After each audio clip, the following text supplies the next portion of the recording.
Hello everyone, this is SuperTal3 here, back with episode 5 of my Python for Beginners series.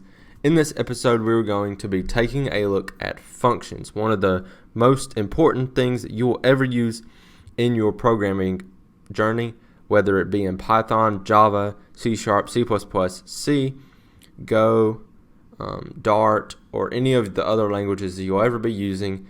In the vast majority of cases, you will be using functions within your language and your program to help keep your code more organized. That's essentially what a function does, and make it more modular so that you can easily just call a little group of code, say I want to run this here, and I might want to run it again here and here and here. So anyway, without further ado, let's dive on in and get started. Go ahead and open up your favorite code editor, whichever one you want to use. Navigate to your desired project directory and create your new file. This one is called episode5functions.py. And the first thing that we're going to do, now usually the past couple of episodes was create a variable. However, this time we don't have to do that. This time we can just go ahead and jump straight in to declaring our functions. So the first function that we'll declare, we'll just say we want to print out an intro screen to our program, or a little intro statement like, hey, this is what the program's called, this is what the program does. Now here gives you a chance to enter in your input or whatnot. The way you declare functions in Python, they can also be known as methods. They're pretty much the same thing, except functions do typically return a value. But anyways, so we'll go ahead and we'll do def for define. And we'll name this, so we'll say define intro right there. There we go. And then all this code is inside of our intro. So we'll just print introducing our new program. We'll do this function is only called if explicitly done so in the in the code or main function of our program. Alright, so now we'll go ahead and we'll put this little snippet of code down at the bottom right here. It says if the name of this module is equal to main, run our main function. Now in like C++ and all that, you'll notice that you always have a main function. So we'll go ahead and define that here. Def main is equal to that. There we go. And we'll call intro inside of this. Now, this might seem kind of complicated, but it's really rather simple. And what this does is allow you to put all your primary code inside of your main statement and keep that at the top of your file. Whereas otherwise you would have to go all the way down and put all your main code at the bottom, and so it keeps your code a lot more organized than it normally would be. So all your main code you put in the main function, and you can call sub functions from there like intro and all that. And the reason it says if name is equal to main is that whenever you run your Python scripts, if you're running just a single script, then it automatically in the interpreter is designated as a main. So its name is main, and that runs the main function. But say it was just a module that you had imported into another program. We'll actually make a video on that relatively soon, so stay tuned for that. But anyway, if you just import it as a library and called, say, a couple functions out of it, it wouldn't run the main function whenever you ran the program. That would mess some things up. But also, it would not be known as main then. It would be like a sub module. So the main function wouldn't run. That stops it from running unnecessary code when you do convert these into modules. But when they are the main program, everything works out great. So anyway, that quick explanation out of the way, we'll go ahead and do this. Right here, you can see, now this would not run unless it was called in our main block of code, which right here we said is the main function. And we called intro right here. So it basically goes to this. So Python operates sequentially. So it reads all this and kind of imports it in. When it interprets it, it says, okay, and we store all this stuff in memory, and then it gets down to here and says if name is equal to main, we're going to run the main function. And it's like, okay, it is. So we'll run the main function. And the main function says, okay, see down here, there's one called intro. I want to run that right now. And so it says, okay, let's run this, print this, and then it jumps back up to right here, which would be line 3. In the main function, it says, oh, there's nothing left. Let's end the program. So right here, see it says, we had successful output introducing our new program. This function is only called if explicitly done so in the code or main function of our program. So another thing you can do is maybe you can do like definition, and we'll just say, we'll make this function cool, and we'll say, alright, there you go. Let's print. This is a pretty cool function called in the intro function with an imported string that contains this value. Boom. We'll do plus, and then so we'll just name it string 2. There we go. And technically this should be with an argument of type string that contains this value. There we go.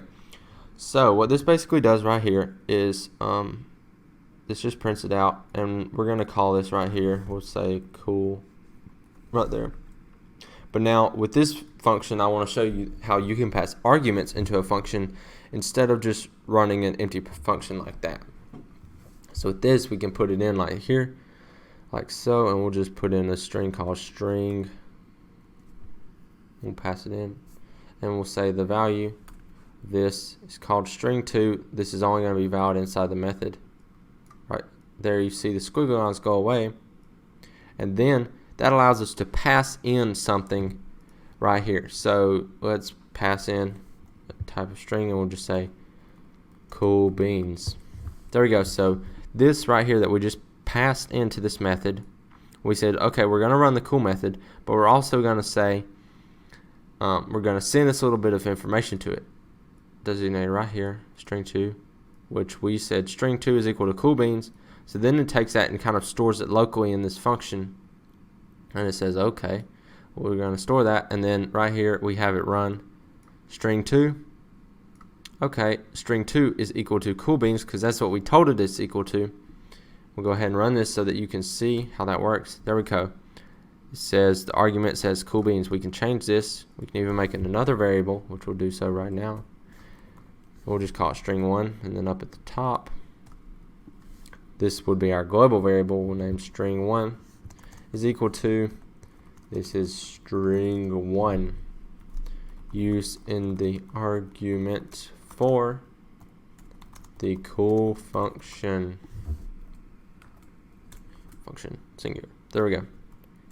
Boom, there we go. This is string 1 used in the argument for the cool function, and you see it prints out the other stuff too. But the main thing we want to see is we can pass in things. We can even pass in an integer. So I'll just leave this like that, and I'll just say int 1 is equal to 1, and then we'll leave this the same because it doesn't matter what this is called. This could even be called coolvar1. It doesn't correlate at all with what this is. We just pass in int 1, and it basically translates int 1. It takes the value of int 1 and copies it over into the value of string 2, str2. It's not a string, it's just, that's what we named it, str2. Copies it over to that, and then we can use that right there. And so since this is now an integer type, we'd plan for this by doing string and converting this to a string. So I feel like, here, let's fix this.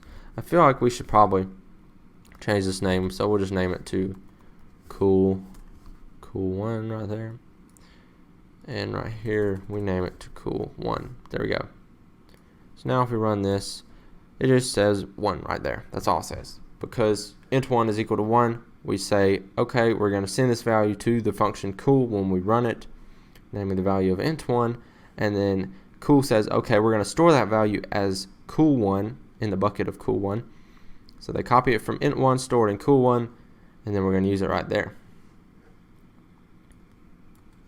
Okay, so another thing I want to show you how to do is return a value of a function. For this, we'll just go ahead and create a new function. We'll say we'll define our function.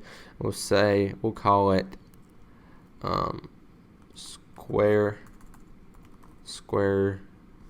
num, and then we'll pass in one argument and we'll name it. We'll just pass in the value of int1. Actually, no, we want it named int2, so everything's good. There we go. And what we'll do is we'll take int2 times int2. Actually, int2 is equal to int2 times int2. Then we want to do something. We will return the value of int2 back. There we go. Now we'll call this down here, and we'll call square num, and we'll pass in the value of int1, and we'll go ahead and do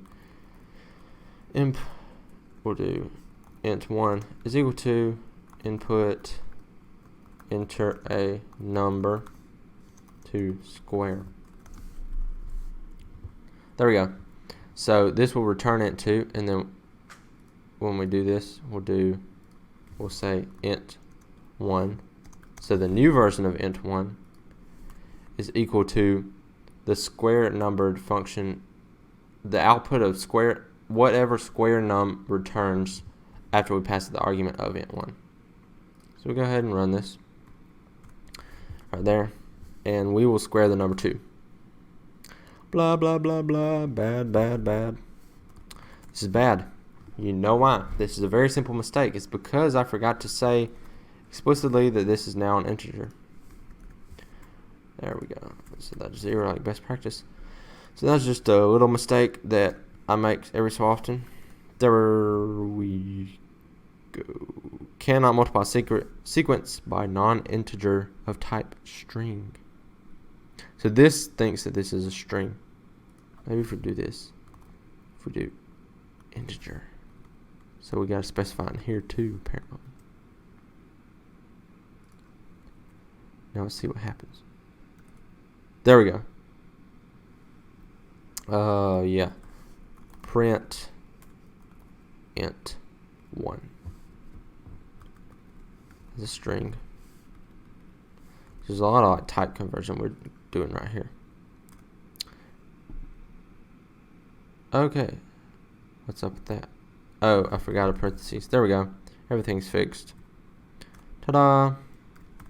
Boom. It's 4. 9. Let's do 1, 2, 3, 4, 5, 6, 7, 8, 9, 0. There, it squared it for us. You can use a calculator to verify the result of this. I'm pretty sure Python knows what it's doing. In this case, the computer knows what it's doing when it says x times x equals y, I guess you would say. So anyway, there you have it. You have just learned how to use functions in Python. We learned how to use a basic, what some people would call a method, where it doesn't really return anything explicitly. We don't say return a particular value. It just returns null. It doesn't really return anything. It just runs some code for us, helps keep our code organized. We saw how to pass in some input to a function. You can pass in multiple types of input. Just use a comma like that. But we saw how to pass in input to a function, and then we also saw how to return values and use those within Python to print out certain values to our screen. So I hope you enjoyed this video. If you like this video, please leave a like. If you're not subscribed, please hit that red subscribe button and smash the notification icon that pops up right next to that so that you're notified every time I release a new episode in this series. Thank you for watching. This is SuperTal3 signing out.